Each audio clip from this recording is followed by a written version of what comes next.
Hello again, friends. Welcome to Social Studies class for J.S.S.1. Today we'll continue on our topic from the previous lesson, physical environment.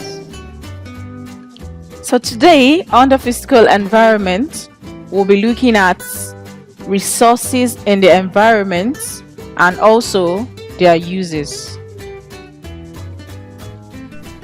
So before we proceed, let's take a quick look at our course objectives. At the end of this lesson, you should be able to understand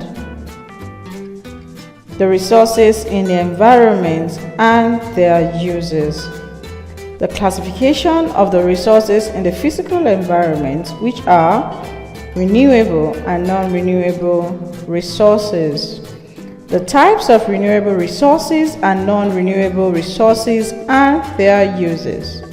Finally, the influence of the physical environment on human activities, also the influence of human beings on his physical environment. So what are these resources in our environment? Natural resources are those things provided by nature which help to satisfy our needs. These resources occur as liquids, rocks, plants, and animals. They may be agricultural or mineral resources, but the availability of these resources are very much important. Now let's look at renewable resources. Renewable resources are those resources that can be replaced as they are used. Examples are soil, forest, and marine resources. Now, how can soil be renewed? Soil might not be able to be renewed in the quantity in which it was used, but the soil is renewed through actions of naturally occurring microorganisms. What about forest? In the forest as well, people go there to cut down trees, but these trees grow up naturally as soon as they are cut down. It might take a little while longer before they grow as big as they were, but they can be renewed. Now let's talk about marine resources. Marine resources are those resources you can get from water, some of which are fishes or seafood, which are used as food. They give birth, they reproduce young ones, and as such, as they are used, they are always replaced in the water. So next we'll look at non-renewable resources. Now, looking at non-renewable resources, these are the resources that cannot be renewed when exhausted or used. They include virtually all the solid minerals such as gold, oil, tin, coal, iron ore, columbite, natural gas, etc. Now, these non-renewable resources are those kinds of non-renewable energy that will eventually run out. Most sources of non-renewable energy are fossil fuel, such as coal, oil, and gas. These natural resources are a major source of power for a vast amount of industries. However, there are numerous downsides to non-renewable resources, including their negative environmental impact and the fact that they are in limited supply. Some of these are, like I mentioned earlier, coal. Coal comes from the remains of plants that died hundreds of millions of years ago. So, coal are actually gotten from remains of plants that died a really long time ago. Gold is a precious stone used by blacksmiths and so on. They are used as jewelries They are hard to come by because they are limited in supply and they are really expensive. Iron ore, tin ore, and columbites are also represented here on your screen. I would like you to look up more on this non-renewable. Moving to the uses of resources. Let's start with renewable resources and how they are used. Under renewable resources, we have the forest resources and the marine resources. First, we'll start with timber. Timber can be viewed under forest resources because they are gotten from the forest. This timber is there are trees that are cut down into smaller shapes to be moved out of the forest for various uses. And here are some of the finished products from timber. Our household furniture, from our kitchen chairs to our wardrobe to our TV shelves to cabinet, tables, chairs in the classroom, our bookshelf, etc. They are all household furniture or furnitures generally, and they are finished products from timber. There are so many other things you can do with timber. You can get charcoal from timber as well.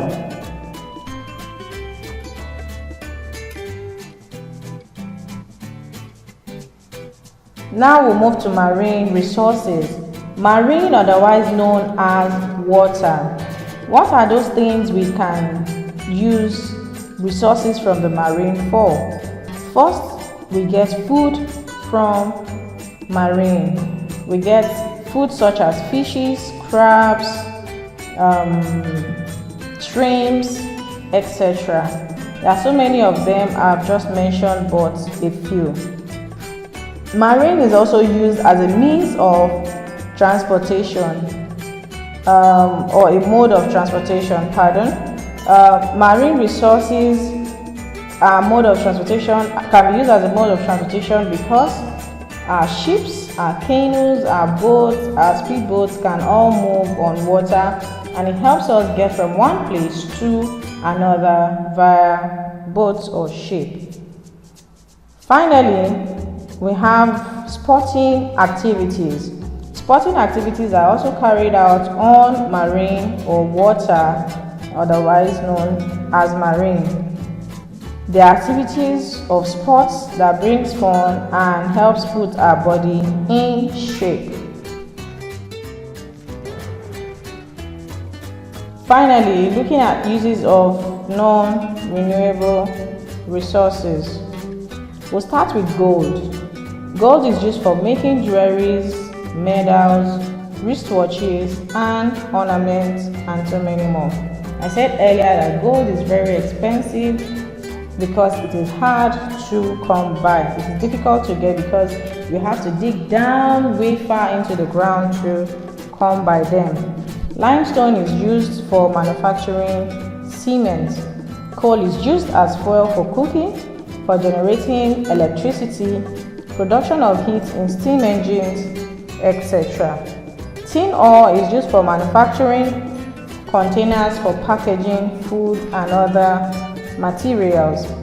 Petroleum, on the other hand, is a source of fuels for vehicles, engines, bitumen for road construction, chemicals for making plastic, and also clothing materials. Let's look at the influence of physical environment on human activities. The first we'll be discussing about this morning is local economy. Then the physical environment affects the local economy of each community. You may ask, in what way?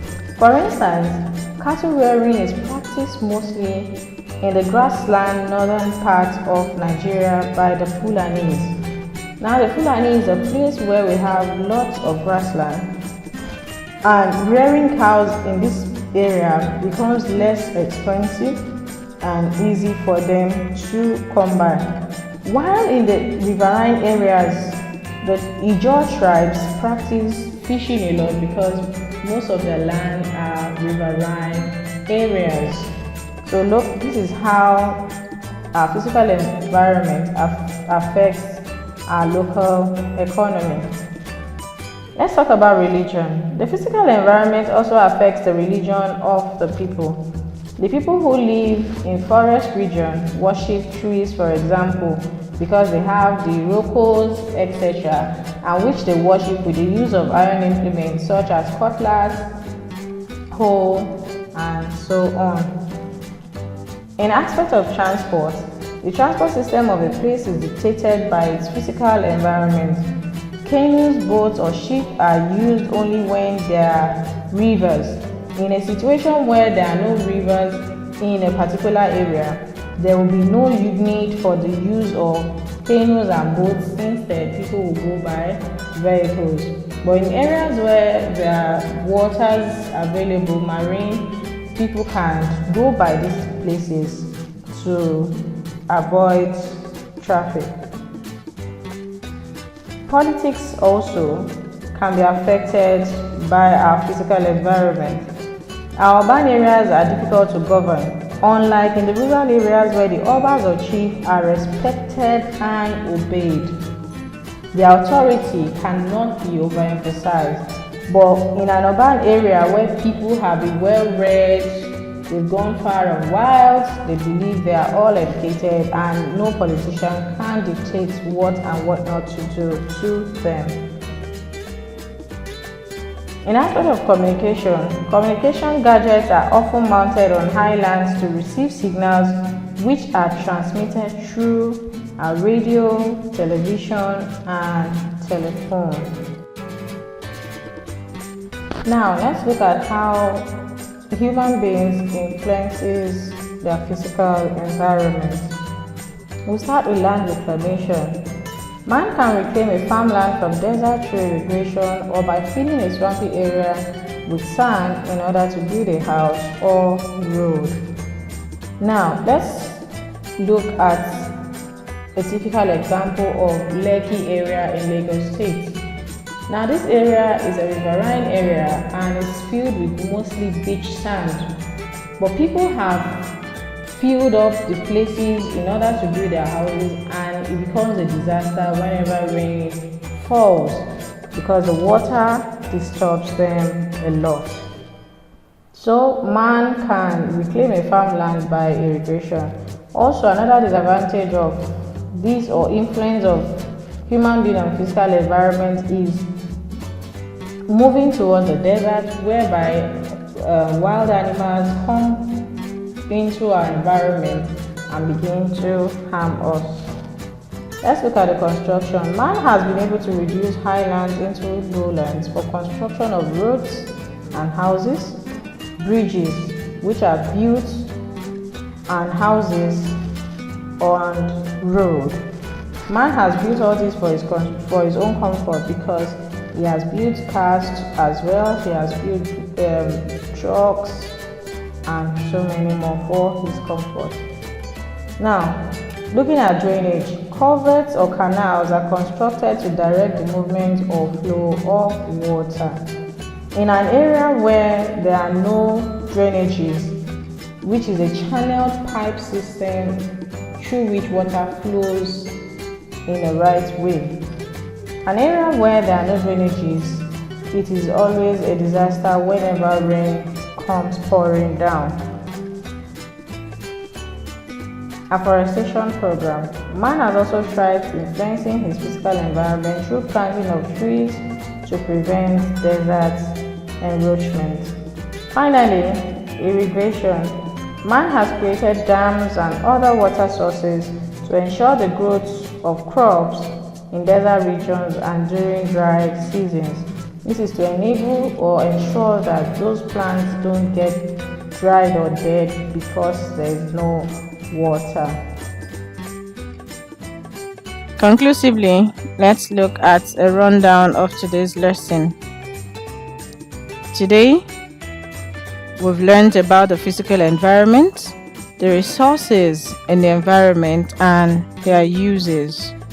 We've also learned the classification of the resources in the physical environment, which are the renewable and the non-renewable resources.